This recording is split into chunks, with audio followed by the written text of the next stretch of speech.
ಎಲ್ರಿಗೂ ನಮಸ್ಕಾರ. Voice of commerce YouTube ಚಾನಲ್ಗೆ ಸ್ವಾಗತ. ಇವತ್ತು ನಾನು ಡಿಸ್ಕಸ್ ಮಾಡುವಂಥ ವಿಷಯ ಕೆಸೆಟ್ ನೋಟಿಫಿಕೇಶನ್ 2025. ಪರೀಕ್ಷಾ ಪ್ರಾಧಿಕಾರ ಕೆಇಎ ಕರ್ನಾಟಕ ರಾಜ್ಯ ಸಹಾಯಕ ಪ್ರಾಧ್ಯಾಪಕರ ಅರ್ಹತಾ ಪರೀಕ್ಷೆ ಕೆಸೆಟ್ 2025 ಅಧಿಸೂಚನೆ ಹೊರಡಿಸಿದ್ದಾರೆ. ಅದು ದಿನಾಂಕ 22/8/2025 ಬನ್ನಿ ಒಂದೊಂದಾಗಿ ನೋಡೋಣ. ಯಾವ್ಯಾವ ದಿನಾಂಕ ನಮಗೆ ತುಂಬ ಇಂಪಾರ್ಟೆಂಟ್ ಆಗುತ್ತೆ. ಆನ್ಲೈನ್ ಮೂಲಕ ಅರ್ಜಿ ಸಲ್ಲಿಕೆ ಪ್ರಾರಂಭ ದಿನಾಂಕ 28/8/2025. ಆನ್ಲೈನ್ ಮೂಲಕ ಅರ್ಜಿ ಸಲ್ಲಿಕೆಯ ಕೊನೆಯ ದಿನಾಂಕ 18/9/2025. ಅರ್ಜಿ ಶುಲ್ಕ ಪಾವತಿಸಲು ಕೊನೆಯ ದಿನಾಂಕ 19/9/2025. ಪ್ರವೇಶ ಪತ್ರ ಹಾಲ್ ಟಿಕೆಟ್ ಬಿಡುಗಡೆ ದಿನಾಂಕ 24/10/2025. ಪರೀಕ್ಷಾ ದಿನಾಂಕ 2/11/2025. ಅಭ್ಯರ್ಥಿಗಳು ಕೆಸೆಟ್ 2025ಕ್ಕೆ ಆನ್ಲೈನ್ ಮೂಲಕ ಮಾತ್ರ ಅರ್ಜಿ ಸಲ್ಲಿಸಬಹುದು. ಯಾವುದೇ ಇತರ ನಮೂನೆಯಲ್ಲಿ ಅರ್ಜಿಯನ್ನು ಸ್ವೀಕರಿಸಲಾಗುವುದಿಲ್ಲ. ಕೆಎ ವೆಬ್ಸೈಟ್ cet.online.karnataka.gov.in/kea/ ಈ ವೆಬ್ಸೈಟಲ್ಲಿ ಅರ್ಜಿಯನ್ನು ಸಲ್ಲಿಸಬಹುದು. ಅರ್ಜಿ ಸಲ್ಲಿಸುವ ಮುನ್ನ ಅಭ್ಯರ್ಥಿಗಳು ಈ ಅಧಿಸೂಚನೆಯನ್ನು ಗಮನವಿಟ್ಟು ಓದಿ ನಂತರ ಅರ್ಜಿಯನ್ನು ಭರ್ತಿ ಮಾಡಬೇಕು. ಕೆಸೆಟ್ 2025 ಪರೀಕ್ಷೆಯನ್ನು 33 ವಿಷಯಗಳಲ್ಲಿ ನಡೆಸಲಾಗುತ್ತಿದ್ದು, ಈ ಪರೀಕ್ಷೆಯಲ್ಲಿ ಅರ್ಹತೆ ಪಡೆದ ಅಭ್ಯರ್ಥಿಗಳು ಕರ್ನಾಟಕ ರಾಜ್ಯದ ಯಾವುದೇ ವಿಶ್ವವಿದ್ಯಾಲಯ, ಪ್ರಥಮ ದರ್ಜೆ ಪದವಿ ಕಾಲೇಜು, ಉನ್ನತ ಶಿಕ್ಷಣ ಸಂಸ್ಥೆಗಳಿಗೆ ಸಹಾಯ ಪ್ರಾಧ್ಯಾಪಕ ಹುದ್ದೆಗಳಿಗೆ ನೇಮಕಗೊಳ್ಳಲು ಅರ್ಹರಾಗಿರುತ್ತಾರೆ ಹಾಗೂ ಆಯಾ ಸಂಸ್ಥೆಗಳ ನಿಯಮ ಮತ್ತು ಕಾಯ್ದೆಗಳಿಗೆ ಒಳಪಟ್ಟಿರುತ್ತಾರೆ. ವಿಕಲಚೇತನ, ತೃತೀಯ ಲಿಂಗ, ಪರಿಶಿಷ್ಟ ಜಾತಿ, ಪರಿಶಿಷ್ಟ ಪಂಗಡ ಮತ್ತು ಇತರ ಹಿಂದುಳಿದ ವರ್ಗದ ಪ್ರವರ್ಗ 1, 2A, 2B, 3A ಮತ್ತು 3B ಅಭ್ಯರ್ಥಿಗಳು ಕರ್ನಾಟಕ ಸರ್ಕಾರದ ಹಿಂದುಳಿದ ವರ್ಗದ ಪಟ್ಟಿಯಲ್ಲಿರುವಂತಿರಬೇಕು.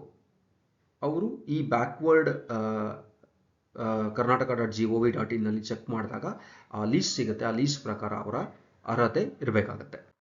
ಅರ್ಹತಾ ನಿಬಂಧನೆಗಳು: ಅಭ್ಯರ್ಥಿಗಳು UGCಯಿಂದ ಮಾನ್ಯತೆ ಪಡೆದ ವಿಶ್ವವಿದ್ಯಾಲಯ ಅಥವಾ ಉನ್ನತ ಶಿಕ್ಷಣ ಸಂಸ್ಥೆಯಿಂದ ಸ್ನಾತಕೋತ್ತರ ಪದವಿ ಅಥವಾ ಸಮಾನವಾದ ಪರೀಕ್ಷೆಗಳಲ್ಲಿ ಸಾಮಾನ್ಯ ವರ್ಗದ ಅಭ್ಯರ್ಥಿಗಳು ಜನರಲ್ ಕ್ಯಾಂಡಿಡೇಟ್ 55% ಅಂಕಗಳನ್ನು ಪಡೆದಿರಬೇಕು. Other categories like SC, ST, backward classes, ವಿಶೇಷ ಚೇತನರು ಮತ್ತು ತೃತೀಯ ಲಿಂಗಿ ಗುಂಪಿಗೆ ಸೇರಿದವರು ಅಭ್ಯರ್ಥಿಗಳು 50% ಅಂಕಗಳನ್ನು ಪಡೆದಿರಬೇಕು. ಸ್ನಾತಕೋತ್ತರ ಪದವಿ ಪಡೆದವರು ಹಾಗೂ ಪ್ರಸ್ತುತ ಶೈಕ್ಷಣಿಕ ವರ್ಷಗಳಲ್ಲಿ ವ್ಯಾಸಂಗ ಮಾಡುತ್ತಿರುವ ಪ್ರಥಮ ಮತ್ತು ದ್ವಿತೀಯ ಸ್ನಾತಕೋತ್ತರ ಪದವಿ ವಿದ್ಯಾರ್ಥಿಗಳಿಗೂ ಕೆಸೆಟ್ ಪರೀಕ್ಷೆಯನ್ನು ತೆಗೆದುಕೊಳ್ಳಲು ಅರ್ಹರಾಗಿರುತ್ತಾರೆ. ಆದರೆ ಪ್ರಸ್ತುತ ವ್ಯಾಸಂಗ ಮಾಡುತ್ತಿರುವ ಅಭ್ಯರ್ಥಿಗಳ ಪರೀಕ್ಷೆ ತೆಗೆದುಕೊಳ್ಳಲು ತಾತ್ಕಾಲಿಕವಾಗಿ ಮಾತ್ರ ಪ್ರವೇಶ ನೀಡಲಾಗಿರುತ್ತದೆ. ಅವರು ಸ್ನಾತಕೋತ್ತರ ಪದವಿ ಅಥವಾ ಸಮಾನವಾದ ಪರೀಕ್ಷೆಯನ್ನು ಸಾಮಾನ್ಯ ವರ್ಗದವರು 55% ಹಾಗೂ ಪರಿಶಿಷ್ಟ ಜಾತಿ, ಪರಿಶಿಷ್ಟ ಪಂಗಡ ಮತ್ತು ಪ್ರವರ್ಗ ಇವರು 50% ಅಂಕ ಪಡೆದು ಅರ್ಹತೆ ಹೊಂದಿದ ಕೆಸೆಟ್ ಪರೀಕ್ಷೆ ಫಲಿತಾಂಶ ಪ್ರಕಟಿಸಿದ ದಿನಾಂಕದಿಂದ 2 ವರ್ಷದೊಳಗಾಗಿ, ತುಂಬ ಇಂಪಾರ್ಟೆಂಟ್ ಇದು, 2 ವರ್ಷದ ಒಳಗಾಗಿ ಅವರು ಸ್ನಾತಕೋತ್ತರ ಪದವಿಯ ಅಂಕಪಟ್ಟಿಯನ್ನು ಸಲ್ಲಿಸಿದರೆ ಮಾತ್ರ ಸಹಾಯಕ ಪ್ರಾಧ್ಯಾಪಕರ ಅರ್ಹತಾ ಪ್ರಮಾಣ ಪತ್ರ ಪಡೆಯಬಹುದು. ಇಲ್ಲವಾದಲ್ಲಿ ಅಂಥವರ ಅರ್ಹತೆಯನ್ನು ರದ್ದುಪಡಿಸಲಾಗುವುದು. ಇದು ಯಾರಿಗೆ ಅಂದರೆ, ಯಾರು ಇವಾಗ ಇನ್ನು PGನ ಮಾಡ್ತಾ ಇರ್ತೀರಾ ಇವರಿಗೆ ಇದು ತುಂಬ ಅನುಕೂಲ ಆಗುತ್ತೆ. ಮುಂದುವರೆದು ಸ್ನಾತಕೋತ್ತರ ಪದವಿಯಲ್ಲಿ ಅಧ್ಯಯನ ಮಾಡಿದ ವಿಷಯದಲ್ಲಿಯೇ ಅಭ್ಯರ್ಥಿಗಳು ಕೆಸೆಟ್ ಪರೀಕ್ಷೆಯನ್ನು ತೆಗೆದುಕೊಳ್ಳಬೇಕು. ಪ್ರಸ್ತುತ ಕೆಸೆಟ್ 2025 ಅಧಿಸೂಚನೆಯಲ್ಲಿ ಇಲ್ಲದಿರುವ ವಿಷಯಗಳಿಗೆ ಅಂಥ ಅಭ್ಯರ್ಥಿಗಳು ವರ್ಷಕ್ಕೆ 2 ಬಾರಿ ನಡೆಯುವ UGC ನೆಟ್ ಎಕ್ಸಾಮ್ನ ತೆಗೆದುಕೊಳ್ಬೇಕಾಗುತ್ತೆ.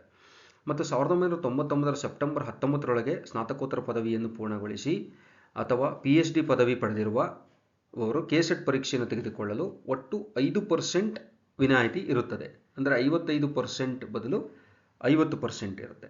ಮತ್ತು ಸಾಮಾನ್ಯ ವರ್ಗದ ಅಭ್ಯರ್ಥಿಗಳನ್ನು ಹೊರತುಪಡಿಸಿ ಮೀಸಲಾತಿಯನ್ನು ಪಡೆಯಲು ಇಚ್ಛಿಸುವ ಅಭ್ಯರ್ಥಿಗಳು ಆನ್ಲೈನಲ್ಲಿಯೇ ಸ್ಪಷ್ಟವಾಗಿ ನಮೂದಿಸಬೇಕು. ಅವರ ಕ್ಯಾಟಗರಿ ಯಾವುದು ಅಂತ ಸ್ಪಷ್ಟವಾಗಿ ನಮೂದಿಸಬೇಕು ಮತ್ತು ಅವರು ಪ್ರಾಧಿಕಾರದಿಂದ ಕೊಟ್ಟಿರುವ ಪ್ರಮಾಣ ಪತ್ರಗಳನ್ನು ಲಗತ್ತಿಸಬೇಕು ಮತ್ತು ಅವರು ಸರಿಯಾದ RD ಸಂಖ್ಯೆಯನ್ನು ಲಗತ್ತಿಸಬೇಕು. ಅದನ್ನು ಸರಿಯಾಗಿ ವೆರಿಫಿಕೇಶನ್ ಮಾಡ್ತಾರೆ. ಹೊರ ರಾಜ್ಯದ ಅಭ್ಯರ್ಥಿಗಳು ಯಾವುದೇ ರೀತಿಯ ಮೀಸಲಾತಿ ಇರುವುದಿಲ್ಲ. ಹೊರ ರಾಜ್ಯದ ಅಭ್ಯರ್ಥಿಗಳಿಗೆ ಯಾವುದೇ ರೀತಿ ಮೀಸಲಾತಿನಲ್ಲಿ ಕೊಡಲ್ಲ ಅವರು. ಮುಂದುವರೆದು ಅಭ್ಯರ್ಥಿಗಳು ಮುಖ್ಯವಾಗಿ ಗಮನಿಸಬೇಕಾದ ಅಂಶವೇನೆಂದರೆ, ಅವರ ಅಭ್ಯರ್ಥಿತನವು ತಾತ್ಕಾಲಿಕವೆಂದು ಭಾವಿಸಿಕೊಳ್ಳತಕ್ಕದ್ದು. ಪ್ರವೇಶಾತಿ ಪಡೆದ ಕಾರಣಕ್ಕೆ ಕರ್ನಾಟಕ ಪರೀಕ್ಷಾ ಪ್ರಾಧಿಕಾರವು ಅವರನ್ನು ಅರ್ಹ ಅಭ್ಯರ್ಥಿಯಾಗಿ ಪರಿಗಣಿಸಿದೆ ಎಂದು ತಿಳಿಯಬಾರದು. ಅಭ್ಯರ್ಥಿಗಳ ಅರ್ಹತಾ ನಿಬಂಧನೆಗಳು ಪರಿಶೀಲಿಸಿದ ನಂತರ ಅವರ ಅಭ್ಯರ್ಥಿತನವನ್ನು ಪರಿಗಣಿಸಲಾಗುವುದು. ಮತ್ತು ಈಗಾಗಲೇ ಕೆಸೆಟ್ ಪರೀಕ್ಷೆ ಅರ್ಹತೆ ಪಡೆದ ಅಭ್ಯರ್ಥಿಗಳು ಮುಂಬರುವ ಕೆಸೆಟ್ ಪರೀಕ್ಷೆ ಅದೇ ವಿಷಯದಲ್ಲಿ ಅರ್ಜಿ ಸಲ್ಲಿಸುವಂತಿಲ್ಲ. ಇದು ತುಂಬ ಇಂಪಾರ್ಟೆಂಟು. ಕೆಸೆಟ್ ಅರ್ಹತೆಯನ್ನು ಹೊಂದಿರುವ ಅಭ್ಯರ್ಥಿಗಳು ಪುನಃ ಅರ್ಜಿ ಸಲ್ಲಿಸಿದ್ದು ಕಂಡುಬಂದ ಪರೀಕ್ಷೆಯ ಅಂತಹ ಅಭ್ಯರ್ಥಿಗಳ ಅರ್ಹತೆಯನ್ನು ರದ್ದುಗೊಳಿಸಲಾಗುವುದು ಹಾಗೂ ಅವರ ಹಿಂದಿನ ಪಡೆದಿರುವ ಕೆಸೆಟ್ ಪರೀಕ್ಷೆಯ ಅರ್ಹತೆಯನ್ನು ಕೂಡ ಡಿನೋಟಿಫಿಕೇಶನ್ ಮೂಲಕ ಹಿಂಪಡೆಯಲಾಗುವುದು. ಮತ್ತು ಭಾರತೀಯ ವಿಶ್ವವಿದ್ಯಾಲಯ ಸಂಸ್ಥೆ ನೀಡಿರುವ 2 ವರ್ಷಗಳ ಸ್ನಾತಕೋತ್ತರ ಡಿಪ್ಲೊಮೊ ಪ್ರಮಾಣಪತ್ರ ಅಥವಾ ವಿದೇಶಿ ವಿಶ್ವವಿದ್ಯಾಲಯ ಸಂಸ್ಥೆ ನೀಡಿರುವ ವಿದೇಶಿ ಪದವಿ ಡಿಪ್ಲೊಮೊ ಪ್ರಮಾಣಪತ್ರ ಹೊಂದಿರುವ ಅಭ್ಯರ್ಥಿಗಳು ತಮ್ಮ ಹಿತದೃಷ್ಟಿಯಿಂದ ಮಾನ್ಯತೆ ಪಡೆದ ಭಾರತೀಯ ಸ್ನಾತಕೋತ್ತರ ಪದವಿಯೊಂದಿಗೆ ತಮ್ಮ ಡಿಪ್ಲೊಮೊ ಪದವಿ ಪ್ರಮಾಣಪತ್ರ ಸಮಾನತೆಯನ್ನು ಅಸೋಸಿಯೇಷನ್ ಆಫ್ ಇಂಡಿಯನ್ ಯೂನಿವರ್ಸಿಟೀಸ್ ನವದೆಹಲಿ ಇಂದ ಖಚಿತಪಡಿಸಿಕೊಳ್ಳಬೇಕು.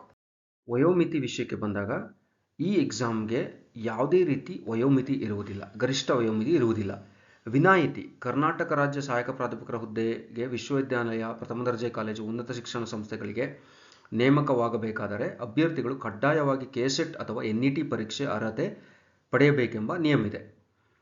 ಯುಜಿಸಿ ಕಾಲಕಾಲಕ್ಕೆ ಹೊರಡಿಸುವ ನಿಬಂಧನೆಗಳು, ಯುಜಿಸಿ ಮಾರ್ಗಸೂಚಿಗಳು ಮತ್ತು ಅಧಿನಿಯಮಗಳು ಅನ್ವಯ ಕೆಸೆಟ್ ಅರ್ಹತಾ ಪರೀಕ್ಷೆಯಿಂದ ವಿನಾಯಿತಿ ನೀಡಲಾಗುವುದು. ಅಭ್ಯರ್ಥಿಯು 1989ಕ್ಕಿಂತ ಮುಂಚಿತವಾಗಿ ಯುಜಿಸಿ ನೆಟ್, ಸಿಎಸ್ಎಆರ್ ನೆಟ್, ಜೆಆರ್ಎಫ್ ಪರೀಕ್ಷೆ ಉತ್ತೀರ್ಣರಾಗಿದ್ದಲ್ಲಿ ಅಂತಹವರಿಗೆ ಕೆಸೆಟ್ ಪರೀಕ್ಷೆಯಿಂದ ವಿನಾಯಿತಿ ನೀಡಲಾಗಿರುತ್ತದೆ. ಕೆಸೆಟ್ ಅಭ್ಯರ್ಥಿಗಳಿಗೆ 1ನೇ ಜೂನ್ 2002ಕ್ಕಿಂತ ಮೊದಲೇ ನಡೆಸಲಾದ ಸಹಾಯಕ ಪ್ರಾಧ್ಯಾಪಕ ಅರ್ಹತಾ ಪರೀಕ್ಷೆಯಲ್ಲಿ ತೇರ್ಗಡೆಯಾಗಿದ್ದು ಅಭ್ಯರ್ಥಿಗೂ ಕೆಸೆಟ್ ಪರೀಕ್ಷೆಯಿಂದ ವಿನಾಯಿತಿ ನೀಡಲಾಗಿರುತ್ತದೆ. ಅಂತಹ ಅಭ್ಯರ್ಥಿಗಳು ಭಾರತದಲ್ಲಿ ಎಲ್ಲಿಯಾದರೂ ಸಹಾಯಕ ಪ್ರಾಧ್ಯಾಪಕ ಹುದ್ದೆಗಳಿಗೆ ಅರ್ಹರಾಗಿರುತ್ತಾರೆ. ಆದರೆ 1 ಜೂನ್ 2002ರ ನಂತರ ಕೆಸೆಟ್ನಲ್ಲಿ ಅರ್ಹರಾದ ಅಭ್ಯರ್ಥಿಗಳು ಆಯಾ ರಾಜ್ಯಗಳ ವಿಶ್ವವಿದ್ಯಾಲಯ, ಪ್ರಥಮ ದರ್ಜೆ ಕಾಲೇಜುಗಳು ಮತ್ತು ಸಹಾಯಕ ಪ್ರಾಧ್ಯಾಪಕರ ಹುದ್ದೆಗಳಿಗೆ ಅರ್ಹರಾಗಿರುತ್ತಾರೆ. ಪರೀಕ್ಷಾ ಶುಲ್ಕ ಮತ್ತು ಪಾವತಿಸುವ ವಿಧಾನಕ್ಕೆ ಬಂದಾಗ ಪರೀಕ್ಷಾ ಶುಲ್ಕ ವರ್ಗವಾರು ಕೊಟ್ಟಿದ್ದಾರೆ. ಇಲ್ಲಿ ಸಾಮಾನ್ಯ ವರ್ಗ, ಪ್ರವರ್ಗ, 2A, 2B, 3A, 3B ಹಾಗೂ ಇತರೆ ರಾಜ್ಯದ ಅಭ್ಯರ್ಥಿಗಳಿಗೆ 1000 ರೂಪಾಯಿ. ಪ್ರವರ್ಗ 1 SC, ST, ಫಿಸಿಕಲ್ ಹ್ಯಾಂಡಿಕ್ಯಾಪ್ ಮತ್ತು ತೃತೀಯ ಲಿಂಗ ಅಭ್ಯರ್ಥಿಗಳಿಗೆ 700 ರೂಪಾಯಿ. ಶುಲ್ಕ ಪಾವತಿಸುವ ವಿಧಾನ: ಮೇಲ್ಕಂಡ ಶುಲ್ಕವನ್ನು ಆನ್ಲೈನ್ ಮೂಲಕ ಮಾತ್ರವೇ ಪಾವತಿಸಬೇಕು. ಸೂಚನೆ: ಬೇರೆ ಯಾವುದೇ ವಿಧಾನದ ಮೂಲಕ ಶುಲ್ಕ ಪಾವತಿಸಲು ಅವಕಾಶವಿರುವುದಿಲ್ಲ. ಪರೀಕ್ಷಾ ವಿಧಾನ ಮತ್ತು ಪರೀಕ್ಷಾ ದಿನಾಂಕಕ್ಕೆ ಬಂದಾಗ ಕೆಸೆಟ್ ಪರೀಕ್ಷೆಯಲ್ಲಿ 2 ಪ್ರಶ್ನೆ ಪತ್ರಿಕೆಗಳಿರುತ್ತವೆ. 2 ಪತ್ರಿಕೆಗಳು ಸಹ ಬಹು ಆಯ್ಕೆ ಪ್ರಶ್ನೆಗಳನ್ನು ಒಳಗೊಂಡಿರುತ್ತವೆ. ಬಹು ಆಯ್ಕೆ ಪ್ರಶ್ನೆಗಳು ಅಂದರೆ ಏನು? ಇದು MCQ ಮಲ್ಟಿಪಲ್ ಚಾಯ್ಸ್ ಕ್ವಶನ್ಸ್ ಇರುತ್ತೆ. ಪರೀಕ್ಷೆ ದಿನಾಂಕ 2/11/2025ರಂದು ಒಂದು ಅವಧಿಯಲ್ಲಿ ಕೆಳಕಂಡಂತೆ ನಡೆಯುವುದು. ದಿನಾಂಕ 2/11/2025. ಪತ್ರಿಕೆ 1 ಅಂಕಗಳು 100, ಪ್ರಶ್ನೆ ಸಂಖ್ಯೆ 50 ಪ್ರಶ್ನೆಗಳು ಕಡ್ಡಾಯವಾಗಿರುತ್ತವೆ.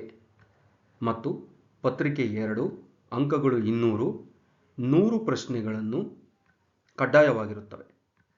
ಸೊ ಅವಧಿ 3 ಗಂಟೆ, ಬೆಳಿಗ್ಗೆ 10 ಗಂಟೆಯಿಂದ ಮಧ್ಯಾಹ್ನ 1 ಗಂಟೆಯವರೆಗೆ. ಸೂಚನೆ: ಅಭ್ಯರ್ಥಿಗಳು ಮಧ್ಯಾಹ್ನ 1 ಗಂಟೆಯ ಮೊದಲು ಪರೀಕ್ಷಾ ಕೇಂದ್ರದಿಂದ ಹೊರಬರಲು ಅನುಮತಿಸಲಾಗುವುದಿಲ್ಲ. ಇದು ತುಂಬ ಇಂಪಾರ್ಟೆಂಟ್. ಪತ್ರಿಕೆ 1 ಇದು ಜನರಲ್ ಪೇಪರು.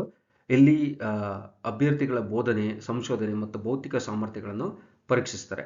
ಇಲ್ಲಿ ಏನು ವಿಚಾರಗಳನ್ನು ಕೇಳ್ತಾರೆ ಇದು ಎಲ್ಲರಿಗೂ ಕಾಮನ್. ಯಾವುದೇ ಎಕ್ಸಾಮ್ನ ಇಲ್ಲಿ ಕೆಸೆಟ್ ಎಕ್ಸಾಮಲ್ಲಿ ಯಾವುದೇ ಸಬ್ಜೆಕ್ಟ್ನ ತಗೊಂಡ್ರೂ ಕೂಡ ಪ್ರತಿಯೊಬ್ಬರಿಗೂ ಪೇಪರ್ 1 ಕಾಮನ್ ಆಗಿರುತ್ತೆ. ಈ ಪತ್ರಿಕೆಯು ಅಭ್ಯರ್ಥಿಗಳ ಸಾಮಾನ್ಯ ಪತ್ರಿಕೆಯಾಗಿದ್ದು ಸಾಮಾನ್ಯ ಜ್ಞಾನ, ಬೋಧನೆ ಹಾಗೂ ಸಂಶೋಧನೆ ಅಭಿರುಚಿಗೆ ಸಂಬಂಧಿಸಿರುತ್ತದೆ. ಸೊ ಇಲ್ಲಿ ಏನಂದರೆ ಈ ಪತ್ರಿಕೆಯು 50 ಬಹು ಆಯ್ಕೆ ಪ್ರಶ್ನೆಗಳು MCQ ಪ್ರಶ್ನೆಗಳು ಒಳಗೊಂಡು ಪ್ರತಿ ಪ್ರಶ್ನೆಯು 2 ಅಂಕಗಳಿರುತ್ತದೆ. ಸೊ ಪತ್ರಿಕೆ 2 ವಿಷಯ ಪತ್ರಿಕೆ. ಸೊ ವಿಷಯ ಪತ್ರಿಕೆ ಅಂದ್ರೆ ಏನು? ಯಾವ್ಯಾವ ವಿಷಯಕ್ಕೆ ನಾವು ಎಕ್ಸಾಮ್ಗೆ ಅಪ್ಲೈ ಮಾಡಿರ್ತೀವಿ ಆ ವಿಷಯಕ್ಕೆ ಸಂಬಂಧಪಟ್ಟಂತೆ ಪತ್ರಿಕೆ ಇರುತ್ತೆ. ಫಾರ್ ಎಕ್ಸಾಂಪಲ್ ಈಗ ನಾನು ಕಾಮರ್ಸ್ ಪೇಪರ್ನ ಅಪ್ಲೈ ಮಾಡಿದರೆ ಫಸ್ಟ್ ಪೇಪರು ಜನರಲ್ ಪೇಪರು ಎಲ್ಲರಿಗೂ ಕಾಮನ್ ಆಗಿರುತ್ತೆ. ಕಾಮರ್ಸ್ ಪೇಪರು ಕಾಮರ್ಸ್ ಅವ್ರಿಗೆ ಮಾತ್ರ ಇರುತ್ತೆ. ಇಂಗ್ಲೀಷ್ಗೆ ಅಪ್ಲೈ ಮಾಡಿದವರಿಗೆ ಇಂಗ್ಲೀಷ್ ಪೇಪರ್ ಬರುತ್ತೆ. ಆ ರೀತಿ ಇರುತ್ತೆ. ಸೊ ಈ ಪತ್ರಿಕೆಯಲ್ಲಿ ಆಯ್ಕೆ ಮಾಡಿದ ವಿಷಯವಾಗಿರುತ್ತದೆ. ಪತ್ರಿಕೆಯ ಆಯ್ಕೆ ಮಾಡಿದ ವಿಷಯದಲ್ಲಿ 100 ಕಡ್ಡಾಯ MCQ ಪ್ರಶ್ನೆಗಳು, ಬಹು ಆಯ್ಕೆ ಪ್ರಶ್ನೆಗಳು. ಪ್ರತಿ ಪ್ರಶ್ನೆಗಳಿಗೂ 2 ಅಂಕಗಳಿರುತ್ತವೆ. ಗರಿಷ್ಠ 200 ಅಂಕಗಳಿಗೆ ಇರುತ್ತವೆ. ಸೊ ಪರೀಕ್ಷೆಯಲ್ಲಿ ಪ್ರಶ್ನೆ ಪತ್ರಿಕೆ ಜೊತೆಗೆ ನೀಡಿರುವ ಪೇಪರ್ 1 ಮತ್ತು ಪೇಪರ್ 2ರ OMR ಹಾಳೆಯಲ್ಲಿ ನಿಗದಿಪಡಿಸಿದ್ದ ನಮೂನೆಯಲ್ಲಿಯೇ ಉತ್ತರಗಳನ್ನು ಗುರುತಿಸಬೇಕು. ಇಲ್ಲಿ OMR ಶೀಟ್ನ ಕೊಟ್ಟಿರ್ತಾರೆ. ಆ OMR ಶೀಟಲ್ಲಿ ನಾವು ಮಾರ್ಕ್ ಮಾಡಬೇಕಾಗತ್ತೆ. ಅದು ತುಂಬ ಮುಂದುವರೆದು ಕೆಸೆಟ್ ಪರೀಕ್ಷೆಯ ಫಲಿತಾಂಶ ಪ್ರಕಟಣೆಯ ವಿಧಾನ. ಯಾವ ರೀತಿ ಫಲಿತಾಂಶ ಪ್ರಕಟಣೆ ಮಾಡ್ತಾರೆ ಅಂತ ಇವರು UGC ರೂಲ್ಸ್ನ ಫಾಲೋ ಮಾಡ್ತಾರೆ. ಯಾವ ರೀತಿ UGC ಮಾನದಂಡ ಪ್ರಕಟವಾಗಿರುತ್ತೆ ಅದೇ ರೀತಿ ಇದನ್ನ ಅವರು ಫಾಲೋ ಮಾಡ್ತಾರೆ. ಮತ್ತು ಕೆಸೆಟ್ ಪರೀಕ್ಷೆಯಲ್ಲಿ ಅರ್ಹತೆ ಪಡೆಯಲು ಅಭ್ಯರ್ಥಿಗಳನ್ನು ಈ ಕೆಳಗಿನ UGC ಮಾರ್ಗಸೂಚಿಗಳಂತೆ ಪರಿಗಣಿಸಲಾಗುತ್ತದೆ. ಸಹಾಯಕ ಪ್ರಾಧ್ಯಾಪಕರ ಅರ್ಹತೆಗಾಗಿ ಅಭ್ಯರ್ಥಿಗಳ ಪೇಪರ್ 1 ಮತ್ತು ಪೇಪರ್ 2ರ ಪತ್ರಿಕೆಗಳ ಒಟ್ಟು ಅಂಕಗಳಲ್ಲಿ ಕೆಳಗೆ ನಿಗದಿಪಡಿಸಿರುವ ಕನಿಷ್ಠ ಅಂಕಗಳನ್ನು ಪಡೆಯಬೇಕು. ಕ್ಯಾಟಗರಿ ವೈಸ್ ಡಿವೈಡ್ ಮಾಡ್ತಾರೆ, ಪಡೆಯಬೇಕಾದ ಕನಿಷ್ಠ ಪರ್ಸೆಂಟೇಜ್ ಅಂಕಗಳು. ಸೊ ಜನರಲ್ ಮೆರಿಟ್ ಕ್ಯಾಂಡಿಡೇಟು 2 ಪತ್ರಿಕೆಗಳಲ್ಲೂ ಸೇರಿ ಒಟ್ಟು 40% ಅಂಕಗಳನ್ನು ಪಡೆಯಬೇಕು. ಅದರ್ ಕ್ಯಾಟಗರಿ ಯಾರು ರಿಸರ್ವೇಷನ್ ಕ್ಲೈಮ್ ಮಾಡ್ತಾರೆ ಅವರು 2 ಪತ್ರಿಕೆಗಳಲ್ಲೂ ಸೇರಿ ಒಟ್ಟು 35% ಅಂಕಗಳನ್ನು ತಗೋಬೇಕು. ಹಂತ 1, ಸಹಾಯಕ ಪ್ರಾಧ್ಯಾಪಕರ ಅರ್ಹತೆಯ ಒಟ್ಟು ಸಂಖ್ಯೆ ಟೋಟಲ್ ಸ್ಲಾಟ್ಸ್ ಒಟ್ಟು 2 ಪತ್ರಿಕೆಗಳಿಗೂ ಪತ್ರಿಕೆ 1 ಮತ್ತು ಪತ್ರಿಕೆ 2 ಹಾಜರಾದ ಅಭ್ಯರ್ಥಿಗಳ 6% ಸಂಖ್ಯೆಯ ಸಾಮಾನ್ಯವಾಗಿರುತ್ತದೆ. ಸೊ ಇಲ್ಲಿ ಏನಂದರೆ ತುಂಬ ಇಂಪಾರ್ಟೆಂಟ್ ನೋಡಿ, ನಾವು 40% ತೊಗೊಂಡ್ವಿ 35% ತೊಗೊಂಡ್ವಿ ಅಂದ ತಕ್ಷಣ ನಾವು ಪಾಸ್ ಆದ್ವಿ ಅಂತಲ್ಲ. ಓವರಾಲ್ ಎಷ್ಟು ಜನ ಅಪ್ಲೈ ಮಾಡಿರ್ತಾರೆ ಅದರಲ್ಲಿ ಎಷ್ಟು ಜನ 40%ನ ಸ್ಕೋರ್ ಮಾಡ್ತಾರೆ ಜನರಲ್ ಮೆರಿಟಲ್ಲಿ, ಎಷ್ಟು ಜನ 35%ನ ಸ್ಕೋರ್ ಮಾಡ್ತಾರೆ, ಅವರನ್ನ ಫಸ್ಟು ಒಂದು ಡಿವಿಷನ್ ಮಾಡ್ಕೋತಾರೆ. ಆ ಡಿವಿಷನ್ನ ಮಾಡಿಕೊಂಡು ಆ ಡಿವಿಷನಲ್ಲಿ 6% ಮಾತ್ರ ಪಾಸ್ ಮಾಡ್ತಾರೆ. ಅದು ತುಂಬ ಇಂಪಾರ್ಟೆಂಟು. ಹಂತ 2 ಏನಾಗುತ್ತೆ ಅಂದರೆ, ಈಗ ಒಟ್ಟು ಸ್ಲಾಟ್ಗಳನ್ನು 2 ಪತ್ರಿಕೆಗಳಿಗೂ ಹಾಜರಾಗಿ ಹಂತ 1 ಪೂರ್ಣಗೊಳಿಸಿದ ಅಭ್ಯರ್ಥಿಗಳ ಒಟ್ಟು ಅಂಕಗಳ ಆಧಾರದ ಮೇಲೆ ಅರ್ಹತಾ ಪಟ್ಟಿಯನ್ನು ವಿಷಯವಾರು ಮತ್ತು ಪ್ರವರ್ಗವಾರು ಸಿದ್ಧಪಡಿಸಲಾಗುತ್ತದೆ. ಮತ್ತೇನು ಮಾಡ್ತಾರೆ ಇಲ್ಲಿ, ಯಾರು 40% GM ಅಲ್ಲಿ ಮತ್ತು 35% 2 ಪತ್ರಿಕೆಯಲ್ಲಿ ಸೇರಿ ಕ್ಯಾಟಗರಿಯಲ್ಲಿ ಪಾಸ್ ಆಗಿರ್ತಾರೆ ತೆಗೆದಿರ್ತಾರೆ, ಅದರಲ್ಲಿ 6%ನ ತಗೊಂಡು ಅವರು ರಿಸರ್ವೇಷನ್ನ ಅಲಾಟ್ ಮಾಡ್ತಾ ಹೋಗ್ತಾರೆ. ಇದಕ್ಕೆ ಹೇಳೋದು ಯಾಕೆ ಅಂದರೆ, ನಾವು ಅಪ್ಲೈ ಮಾಡಬೇಕಾದ್ರೆ ನಮ್ಮ ಕ್ಯಾಟಗರಿನ ಕ್ಲೈಮ್ ಮಾಡಿದ್ರೆ ಅದನ್ನ ಕರೆಕ್ಟಾಗಿ ಕ್ಲೈಮ್ ಮಾಡಬೇಕು.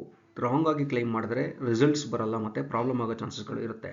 ಸೊ ಆ ರೀತಿ ಅಭ್ಯರ್ಥಿ ಗಳಿಸಿರುವ ಅಂಕಗಳ ಆಧಾರದ ಮೇಲೆ ವರ್ಗವಾರು ವಿಷಯವಾರು ಮೆರಿಟ್ ಪಟ್ಟಿಯನ್ನು ತಯಾರಿಸಲಾಗುವುದು.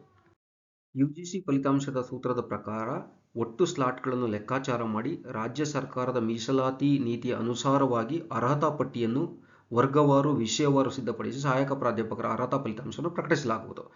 ಸೊ ಈ ಮೇಲೆ ತಿಳಿಸಿದ ಫಲಿತಾಂಶದ ಪ್ರಕಟಣೆಯ ವಿಧಾನವು ಕೆಸೆಟ್ ನಿಬಂಧನೆಗಳಿಗೆ ಬದ್ಧವಾಗಿರುತ್ತದೆ. ಈ ಸಂಬಂಧಪಟ್ಟ ಕರ್ನಾಟಕ ಪರೀಕ್ಷಾ ಪ್ರಾಧಿಕಾರದ ತೀರ್ಮಾನವೇ ಅಂತಿಮವಾಗಿರುತ್ತದೆ. ಹಂತ 3ರಲ್ಲಿ ಏನು ಮಾಡ್ತಾನೆ, UGC ಸೆಟ್ ಮಾರ್ಗಸೂಚಿಗಳ ಪ್ರಕಾರ 2 ಪತ್ರಿಕೆಗಳು ಹಾಜರಾಗುವ ಅಭ್ಯರ್ಥಿಗಳ 6% ಅಭ್ಯರ್ಥಿಗಳ ಮಾತ್ರ ಸಹಾಯಕ ಪ್ರಾಧ್ಯಾಪಕರಿಗೆ ಅರ್ಹರು ಎಂದು ಪರಿಗಣಿಸಲಾಗುವುದು. ನಾನು ಮೊದಲೇ ಹೇಳಿದಂಗೆ, ಯಾರು 35% ಮತ್ತು 40% ನಾವು ಸ್ಕೋರ್ ಮಾಡಿರ್ತೀವಿ, ಜನರಲ್ ಮೆರಿಟ್ 40% ಮತ್ತು 35% ಕ್ಯಾಟಗರಿಯವರು, ಅದರಲ್ಲಿ 6%ನ ಮಾತ್ರ ಪಾಸ್ ಪರ್ಸೆಂಟೇಜ್ ಅಂತ ಕನ್ಸಿಡರ್ ಮಾಡ್ತಾರೆ. ಅದನ್ನ ಕ್ಯಾಟಗರಿ ವೈಸ್ ಡಿವೈಡ್ ಮಾಡ್ತಾರೆ. ಈ ಕೆಳಕಂಡ ಸೂತ್ರದ ಪ್ರಕಾರ ಪ್ರತಿ ವರ್ಗದಲ್ಲೂ ವಿಷಯವಾರು ಹಂಚಿಕೆ ಮಾಡಲಾಗುವುದು. ಇಲ್ಲಿ ನೋಡಿ, ಸಾಮಾನ್ಯ ವರ್ಗ ಅಭ್ಯರ್ಥಿಗಳಿಗೆ ಯಾವ ರೀತಿ ತಗೋತಾರೆ ಅಂದರೆ, ಫಾರ್ ಎಕ್ಸಾಂಪಲ್ ಒಟ್ಟು ವಿಷಯದಲ್ಲಿ ಸಾಮಾನ್ಯ ವರ್ಗದಲ್ಲಿ ಅರ್ಹತೆ ಪಡೆಯಬೇಕಾದ ಅಭ್ಯರ್ಥಿಗಳ ಸಂಖ್ಯೆ ಎಷ್ಟು ಬರಬೇಕು ಅಂತ ಅವರು ಕಂಡುಹಿಡಿಯಬೇಕಾದ್ರೆ, ಆ ವಿಷಯದಲ್ಲಿ ಒಟ್ಟು 40% ಅಥವಾ ಹೆಚ್ಚು ಅಂಕಗಳನ್ನು ಗಳಿಸಿರುವ ಸಾಮಾನ್ಯ ಅಭ್ಯರ್ಥಿಗಳ ಸಂಖ್ಯೆ ಎಷ್ಟು ಜನ 40%ಗಿಂತ ಹೆಚ್ಚು ತಗೊಂಡಿದ್ದಾರೆ ಅವ್ರ ನಂಬರ್ ತಗೋತಾರೆ.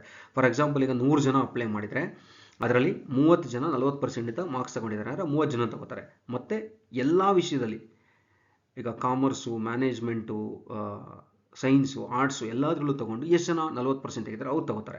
So divided by that. ಮತ್ತು ಸಾಮಾನ್ಯ ವರ್ಗದಲ್ಲಿ ಎಲ್ಲ ವಿಷಯದಲ್ಲೂ ಸೇರಿ ಅರ್ಹತೆ ಪಡೆಯಬೇಕಾಗಿರುವ ಒಟ್ಟು ಅಭ್ಯರ್ಥಿಗಳ ಸಂಖ್ಯೆನ ತಗೊಂಡು ಅದನ್ನ ಕ್ಯಾಲ್ಕುಲೇಟ್ ಮಾಡ್ತಾರೆ. ಅದೇ ರೀತಿ ಮೀಸಲಾತಿ ವರ್ಗಕ್ಕೆ ಬಂದಾಗ 40% ಬದಲು 35% ತಗೋತಾರೆ. ಈ ರೀತಿ ಅದನ್ನ ಕ್ಯಾಲ್ಕುಲೇಟ್ ಮಾಡ್ತಾರೆ. ಇದು ಕ್ಯಾಲ್ಕುಲೇಷನ್ ಮೆಥಡಾಲಜಿನ ಯೂಸ್ ಮಾಡ್ತಾರೆ. ಇದನ್ನ ಕರೆಕ್ಟಾಗೇ ಮಾಡ್ತಾರೆ. ಅದಕ್ಕೆ ಅವರು 6% ಮಾತ್ರ ರಿಸಲ್ಟ್ ಕೊಡುವಂಥದ್ದು. ಆದ್ದರಿಂದ ಆನ್ಲೈನ್ ಅರ್ಜಿ ನಮೂನೆಯಲ್ಲಿ ವರ್ಗವನ್ನು ಸರಿಯಾಗಿ ನಮೂದಿಸಬೇಕು. ನಾನು ಮೊದಲೇ ಹೇಳಿದಂಗೆ, ನಾವು ಯಾವ ಕ್ಯಾಟಗರಿಗೆ ಬರ್ತೀವಿ, GM ಬರ್ತೀವೋ ಅಥವಾ ಬೇರೆ ಯಾವ್ದಾದ್ರು ಕ್ಯಾಟಗರಿಗೆ ಬರ್ತೀವೋ ಅದನ್ನು ಸರಿಯಾಗಿ ನಮೂದಿಸಬೇಕು. ನಾವೇನಾದ್ರು ರಾಂಗ್ ಕೊಟ್ಟರೆ ಅದನ್ನ ಪರಿಗಣಿಸಲ್ಲ, ಅವರು ಅದನ್ನ ಪರಿಗಣಿಸೋಕ್ಕೆ. ಕೆಸೆಟ್ ಪಠ್ಯಕ್ರಮ ಮತ್ತು ಪ್ರಶ್ನೆ ಪತ್ರಿಕೆ ವಿಚಾರಕ್ಕೆ ಬಂದಾಗ, ಕೆಸೆಟ್ ಪಠ್ಯಕ್ರಮ ಪರೀಕ್ಷಾ ಪಠ್ಯಕ್ರಮ UGC ಪಠ್ಯಕ್ರಮ ಥರನೇ ಇರುತ್ತೆ. ಅದನ್ನು ನಾವು ಎಲ್ಲ ವಿಷಯಗಳ ಪಠ್ಯಕ್ರಮವನ್ನು ನಾವು ಅವರ ವೆಬ್ಸೈಟಿಗೆ ಲಾಗಿನ್ ಆಗಿ ನಾವು ತಗೋಬೋದು, ಡೌನ್ಲೋಡ್ ಮಾಡ್ಕೋಬೋದು. ಇದನ್ನು ಯಾರಿಗೂ ಸಪ್ರೇಟಾಗಿ ಅವರು ಕೊಡಲ್ಲ. ಸೊ ವಿಷಯಗಳ ವಿಚಾರಕ್ಕೆ ಬಂದಾಗ, ಕೆಸೆಟ್ ಪರೀಕ್ಷೆ 33 ವಿಷಯಗಳಲ್ಲಿ ನಡೆಯುತ್ತೆ. ಆ ವಿಷಯಗಳ ಹೆಸರು, ವಿಷಯಗಳ ಕೋಡು ಮತ್ತು ಪ್ರಶ್ನೆ ಪತ್ರಿಕೆ ಆವೃತ್ತಿ ವಿವರಗಳನ್ನು ಇಲ್ಲಿ ಕೊಟ್ಟಿದ್ದಾರೆ. ಯಾವುದು, ಫಾರ್ ಎಕ್ಸಾಂಪಲ್ 1 ತಗೊಳ್ಳೋಣ ನಾವು, ವಾಣಿಜ್ಯ ಶಾಸ್ತ್ರ ವಿಷಯ ಕೋಡ್ ತುಂಬ ಇಂಪಾರ್ಟೆಂಟು. ನಾವು ಅಪ್ಲಿಕೇಶನ್ ಹಾಕಬೇಕಾದ್ರೆ ಇದನ್ನ ನಾವು ಕ್ಲೀನಾಗಿ ನೋಡಬೇಕಾದ್ರೆ ವಿಷಯ ಕೋಡ್ 1, ಪ್ರಶ್ನೆ ಪತ್ರಿಕೆ ಆವೃತ್ತಿ ಆಂಗ್ಲ ಭಾಷೆಯಲ್ಲಿರುತ್ತೆ. ಮತ್ತು ಕನ್ನಡ ಬಂದಾಗ 2ನೇದು, ವಿಷಯ ಕೋಡು 2 ಕನ್ನಡ ಭಾಷೆಯಲ್ಲಿರುತ್ತೆ. ಸೊ ಈ ರೀತಿ ಎಲ್ಲ 33 ವಿಷಯಗಳಲ್ಲಿ ನಡೆಯಿರುವಂಥ ಕೆಸೆಟ್ ಪರೀಕ್ಷೆಯ ವಿಷಯ ಕೋಡು ಮತ್ತು ಪ್ರಶ್ನೆ ಪತ್ರಿಕೆ ಆವೃತ್ತಿಯನ್ನು ಇಲ್ಲಿ ಕ್ರಮ ಸಂಖ್ಯೆ ಪ್ರಕಾರ ಕೊಟ್ಟಿದ್ದಾರೆ. ನೀವು ಮುಂದುವರೆದು ಕೂಡ ನೋಡಬಹುದು ಇಲ್ಲಿ. ಸೊ ಈ ರೀತಿ ನೋಡಿ, 12 ಗ್ರಂಥಾಲಯ ಹಾಗೂ ಮಾಹಿತಿ ವಿಜ್ಞಾನ, 13 ಕೋಡು ಆಂಗ್ಲ ಭಾಷೆಯಲ್ಲಿರುತ್ತೆ. ಸೊ ಈ ರೀತಿ ಪ್ರತಿಯೊಂದನ್ನು ಕೂಡ ಇಲ್ಲಿ ಒಂದಾದ್ಮೇಲೆ ಒಂದು 33 ವಿಷಯಗಳಲ್ಲಿ ಪರೀಕ್ಷೆ ನಡೆಯುತ್ತೆ. ನಮಗೆ ಯಾವುದು ಸೂಟಬಲ್ ಆಗುತ್ತೆ, ನಾವು ಯಾವ ವಿಚಾರದಲ್ಲಿ ಸ್ನಾತಕೋತ್ತರ ಪದವಿ ಮಾಡಿದ್ದೀವಿ ಅಥವಾ ಮಾಡ್ತಾ ಇದ್ದೀವಿ ಅದ್ರ ಪ್ರಕಾರ ನಾವು ಅಪ್ಲಿಕೇಶನ್ ಹಾಕಬೇಕಾಗತ್ತೆ, ನಾವು ಆ ಕೋಡ್ನ ಸೆಲೆಕ್ಟ್ ಮಾಡಬೇಕಾಗತ್ತೆ. ಮತ್ತು ಸೂಚನೆ ಮೇಲ್ಕಂಡ ಪಟ್ಟಿಯಲ್ಲಿರುವ 1, 2, 3, 4, 5, 6, 7, 8 ರೋಮನ್ ಸಂಖ್ಯೆಗಳ ವಿವರ ಈ ಕೆಳಗಿನಂತಿರುತ್ತದೆ. ಅಂದರೆ ಇಲ್ಲಿ ಏನು ವಿಚಾರ ಕೊಟ್ಟಿದ್ದಾರೆ ಅಂದರೆ ತುಂಬ ಜಾಸ್ತಿ ತಲೆ ಕೆಡಿಸ್ಕೊಳ್ಳೋ ಅವಶ್ಯಕತೆ ಇಲ್ಲ. ಇಲ್ಲಿ ಕೆಲವು ವಿಷಯಗಳನ್ನು ಕ್ಲಬ್ ಮಾಡಿದ್ದಾರೆ. ಫಾರ್ ಎಕ್ಸಾಂಪಲ್ ಒಂದನ್ನು ನಾನು ಹೇಳ್ತೀನಿ. ಅರ್ಥಶಾಸ್ತ್ರ, ಕೋಆಪರೇಷನ್ ವಿಷಯದಲ್ಲಿ ಮತ್ತು ಇವುಗಳಿಗೆ ಸಂಬಂಧಿಸಿದ ವಿಷಯಗಳಲ್ಲಿ 2 ವರ್ಷ ಅವಧಿಯಲ್ಲಿ ಸ್ನಾತಕೋತ್ತರ ಪದವಿ ಹೊಂದಿರುವ ಪೂರೈಸಲಿರುವ ಅಭ್ಯರ್ಥಿಗಳು ಅರ್ಥಶಾಸ್ತ್ರ ಕೆಸೆಟ್ ಪರೀಕ್ಷೆಯನ್ನು ತೆಗೆದುಕೊಳ್ಳಲು ಅರ್ಹರಾಗಿರುತ್ತಾರೆ. ಆ ರೀತಿ ಈಗ ಮ್ಯಾನೇಜ್ಮೆಂಟ್ ಬಂದಾಗ ಮ್ಯಾನೇಜ್ಮೆಂಟ್ ವಿಷಯದಲ್ಲಿ ಮತ್ತು ಇವುಗಳಿಗೆ ಸಂಬಂಧಿಸಿದ ವಿಷಯಗಳಿಗೆ 2 ವರ್ಷದ ಅವಧಿಯಲ್ಲಿ ಸ್ನಾತಕೋತ್ತರ ಪದವಿ ಅಥವಾ 2 ವರ್ಷದ PG ಡಿಪ್ಲೊಮಾ ಇನ್ ಮ್ಯಾನೇಜ್ಮೆಂಟ್ ಪೂರೈಸಲಿರುವ ಅಭ್ಯರ್ಥಿಗಳಿಗೆ ನಿರ್ವಹಣೆ ಮ್ಯಾನೇಜ್ಮೆಂಟ್ ವಿಷಯದಲ್ಲಿ ಪರೀಕ್ಷೆಯನ್ನು ತೆಗೆದುಕೊಳ್ಳಲು ಅರ್ಹರಾಗಿರುತ್ತಾರೆ. ಈ ರೀತಿ ಏನಾಗುತ್ತೆ ಅಂದರೆ ಕೆಲವು ಸಬ್ಜೆಕ್ಟ್ಗೆ, ಕೆಲವು ಕೋರ್ಸಸ್ಗೆ ಸಪ್ರೇಟ್ ಎಕ್ಸಾಮ್ಸ್ ಮಾಡೋಕ್ಕಾಗಲ್ಲ. ಅದಕ್ಕೆ ಏನು ಮಾಡ್ತಾರೆ, ಕೆಲವನ್ನ ಕ್ಲಬ್ ಮಾಡಿ ಆ ಕೋರ್ಸ್ಗಳನ್ನ, ಫಾರ್ ಎಕ್ಸಾಂಪಲ್ ಈಗ PG ಡಿಪ್ಲೊಮೋ ಇನ್ ಮ್ಯಾನೇಜ್ಮೆಂಟು ಮತ್ತು ಮ್ಯಾನೇಜ್ಮೆಂಟ್ MBA ಯಾರು ಮಾಡ್ತಿರ್ತಾರೆ ಅಂಥವ್ರಿಗೆ ಮ್ಯಾನೇಜ್ಮೆಂಟಲ್ಲಿ ಕೊಡ್ತಾರೆ. ಈ ರೀತಿ ಕ್ಲಬ್ ಮಾಡಿ ಎಕ್ಸಾಮ್ಸ್ಗಳನ್ನ ಕೊಟ್ಟಿದ್ದಾರೆ. ಅದನ್ನ ನೀವು ಡೀಟೇಲ್ ಆಗಿ 1 by 1 ನೋಡ್ಕೋಬೋದು ನೋಟಿಫಿಕೇಶನಲ್ಲಿ. ಇದು ಕೂಡ ಅದೇನೆ, ಒಟ್ಟು 8 ವಿಷಯಗಳಿಗೆ ಆ ರೀತಿ ಇನ್ಫಾರ್ಮೇಷನ್ನ ಕೊಟ್ಟಿದ್ದಾರೆ. ಫಾರ್ ಎಕ್ಸಾಂಪಲ್ ರಸಾಯನಶಾಸ್ತ್ರ, ರಸಾಯನಶಾಸ್ತ್ರ, ಭೂವಿಜ್ಞಾನ, ಮಹಿಳಾ ಅಧ್ಯಯನ, ಈ ರೀತಿ ಬೇರೆ ಬೇರೆ ವಿಚಾರಗಳನ್ನ ಕ್ಲಬ್ ಮಾಡಿ ನೀವು ಆ ಏರಿಯಾಲಿ ನೀವು ಆ ಎಕ್ಸಾಮ್ನ ತಗೋಬೋದು ಅನ್ನೋ ಅವರು ಈ ಡೀಟೇಲ್ಸಲ್ಲಿ ಕೊಟ್ಟಿದ್ದಾರೆ. ಮತ್ತು ಸೂಚನೆಗೆ ಬಂದಾಗ ಅಭ್ಯರ್ಥಿಗಳು ಕೆಸೆಟ್ ಪರೀಕ್ಷೆ ಬರೆಯುವ ವಿಷಯದಲ್ಲಿ UGC ನವದೆಹಲಿಯಿಂದ ಮಾನ್ಯತೆ ಪಡೆದ ವಿಶ್ವವಿದ್ಯಾಲಯ ಸಂಸ್ಥೆಯಿಂದ ಸ್ನಾತಕೋತ್ತರ ಅಥವಾ ಯಾವುದೇ ತತ್ಸಮಾನ ಪದವಿಯನ್ನು ಹೊಂದಿರಬೇಕು. ಅಂದರೆ UGC ಅಪ್ರೂವ್ಡ್ ಯೂನಿವರ್ಸಿಟಿಯಿಂದಲೇ ನಾವು ಓದಿರಬೇಕು.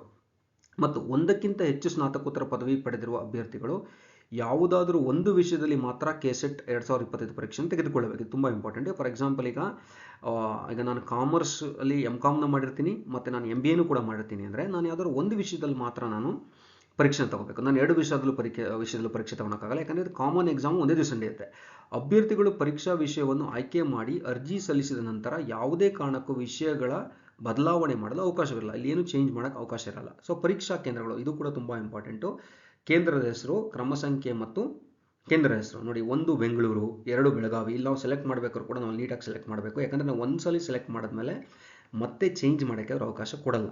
ಸೊ 3 ಬಳ್ಳಾರಿ, 4 ವಿಜಯಪುರ, 5 ದಾವಣಗೆರೆ, 6 ಧಾರವಾಡ, 7 ಕಲಬುರಗಿ, 8 ಮೈಸೂರು, 9 ಶಿವಮೊಗ್ಗ, 10 ತುಮಕೂರು, 11 ಮಂಗಳೂರು.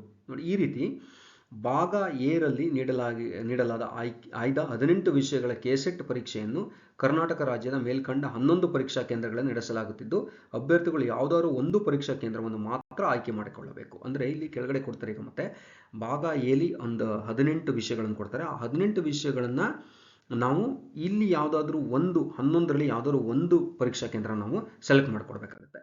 ಸೊ ಈ ಭಾಗ ಎಲ್ಲಿರುವಂಥ ವಿಷಯಗಳು, ಫಾರ್ ಎಕ್ಸಾಂಪಲ್ ವಾಣಿಜ್ಯಶಾಸ್ತ್ರ, ಕನ್ನಡ, ಅರ್ಥಶಾಸ್ತ್ರ ಅಪ್ ಟು ಜೀವವಿಜ್ಞಾನಗಳವರೆಗೂ ನಾವು ಯಾವುದಾದ್ರೂ ಆ 11 ಪರೀಕ್ಷಾ ಕೇಂದ್ರಗಳು ಯಾವುದಾದ್ರು ಒಂದನ್ನು ನೀವು ಸೆಲೆಕ್ಟ್ ಮಾಡ್ಕೋಬೇಕಾಗತ್ತೆ.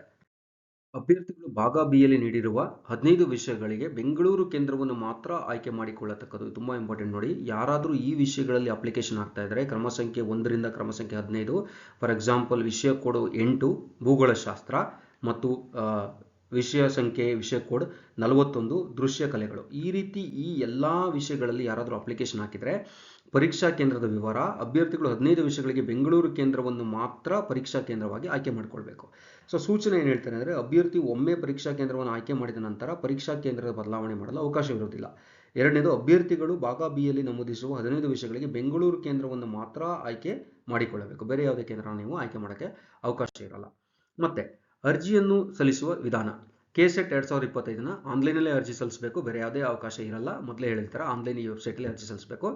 ಸೊ ಆನ್ಲೈನಲ್ಲಿ ಅರ್ಜಿ ಸಲ್ಲಿಸುವಾಗ ಯಾವುದೇ ರೀತಿ ಅನಾನುಕೂಲತೆ ಅಥವಾ ಕೊನೆಯ ನಿಮಿಷದ ತೊಂದರೆಗಳಿಗೆ ಈ ಪರೀಕ್ಷಾ ಪ್ರಾಧಿಕಾರ ಯಾವುದೇ ರೀತಿ ಅದಕ್ಕೆ ಹೊಣೆ ಹೊರಲ್ಲ. ಅದನ್ನು ನಾವು ಮುಂಚೆನೇ ಅಪ್ಲಿಕೇಶನ್ ಹಾಕಬೇಕು. ಲಾಸ್ಟ್ ಮಿನಿಟ್ ಅಪ್ಲಿಕೇಶನ್ ಹಾಕಿದಾಗ ಕೆಲವು ಸತಿ ಟೆಕ್ನಿಕಲ್ ಗ್ಲಿಚ್ ಆಗೋ ಚಾನ್ಸ್ ಇರುತ್ತೆ, ಅದಕ್ಕೆ ಅವರು ಹೊಣೆ ಹೊರಲ್ಲ.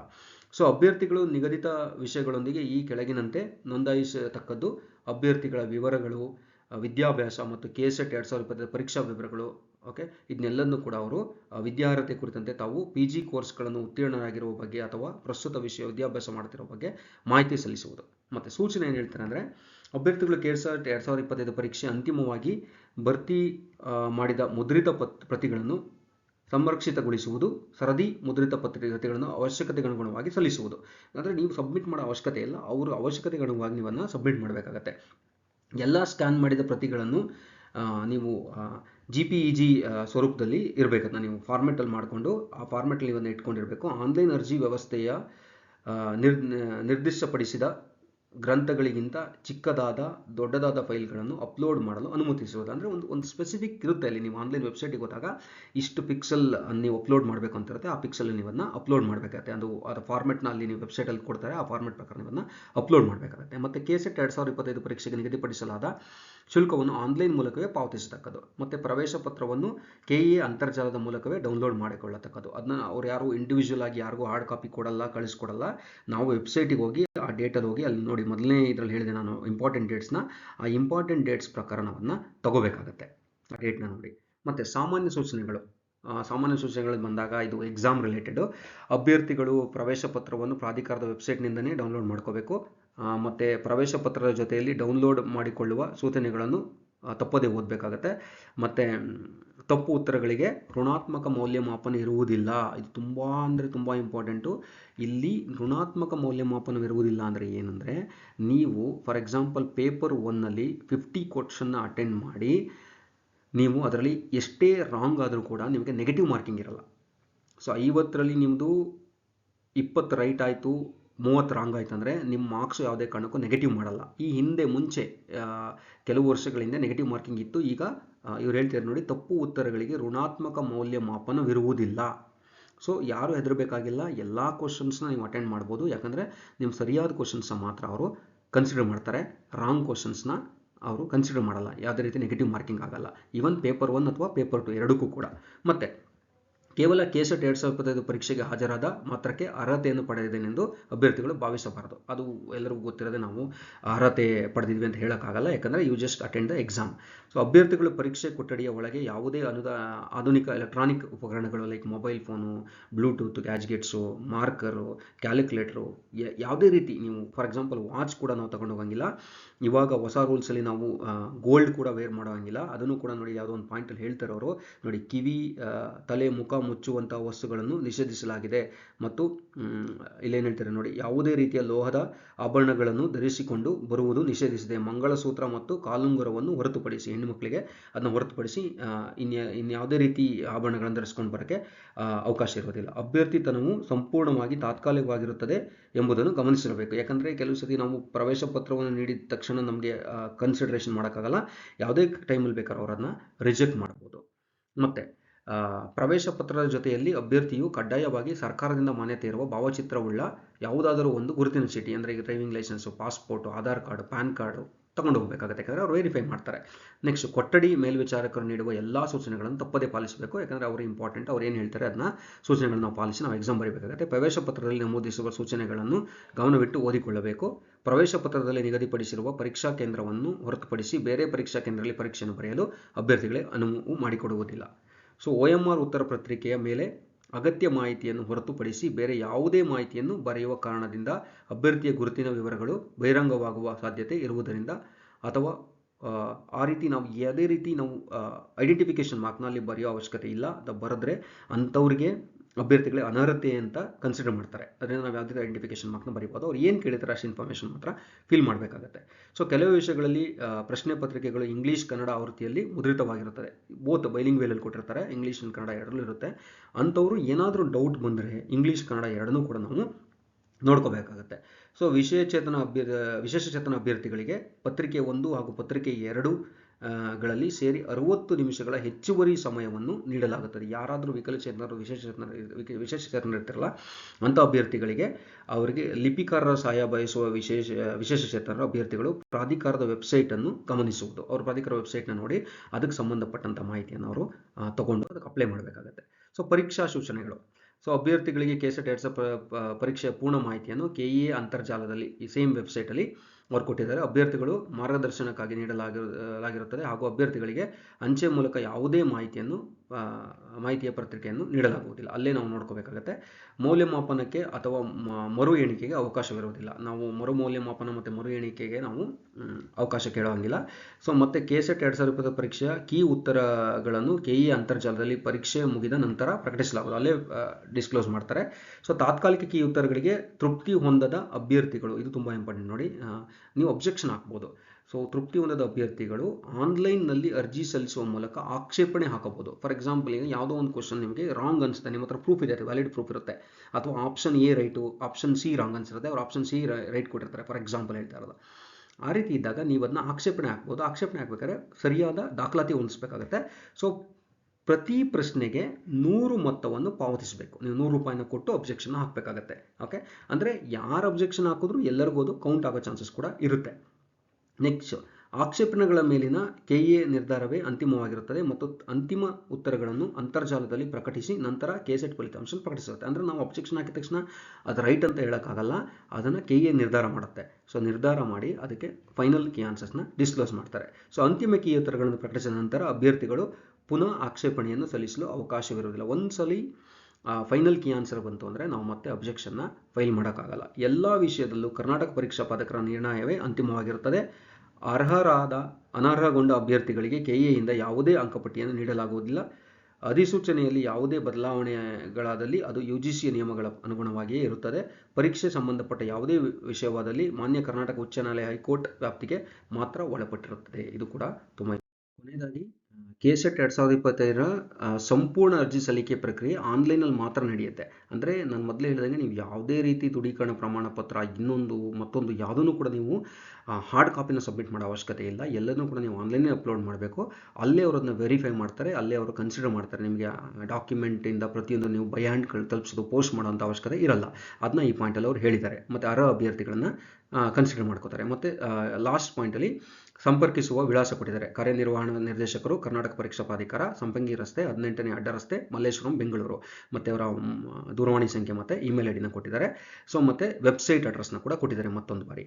ಸೊ ಮೋಸ್ಟ್ಲಿ ಈ ವಿಷಯ ಆದಷ್ಟು ಸಂಕ್ಷಿಪ್ತವಾಗಿ ನಾನು ಕೊಟ್ಟಿದ್ದೀನಿ. ವಿಷಯ ಇಷ್ಟ ಆಗಿದ್ದರೆ ನಮ್ಮ ಯೂಟ್ಯೂಬ್ ಚಾನಲ್ನ ಲೈಕ್ ಮಾಡಿ, ಸಬ್ಸ್ಕ್ರೈಬ್ ಮಾಡ್ಕೊಳ್ಳಿ. ಇನ್ನಷ್ಟು ಹೆಚ್ಚೆಚ್ಚು ವಿಷಯಗಳ ಜೊತೆ ನಾನು ಮತ್ತೆ ಬರ್ತೀನಿ. KSETಗೆ ಸಂಬಂಧಪಟ್ಟಂಥ ಸಬ್ಜೆಕ್ಟ್ಗಳ ವಿಷಯವಾಗಿ ಕೂಡ ನಾನು ಯೂಟ್ಯೂಬ್ ವಿಡಿಯೋಗಳನ್ನು ಮಾಡಬೇಕು ಅಂತ ಅಂದ್ಕೊಂಡಿದ್ದೀನಿ. ಅದನ್ನು ಮಾಡ್ತೀನಿ.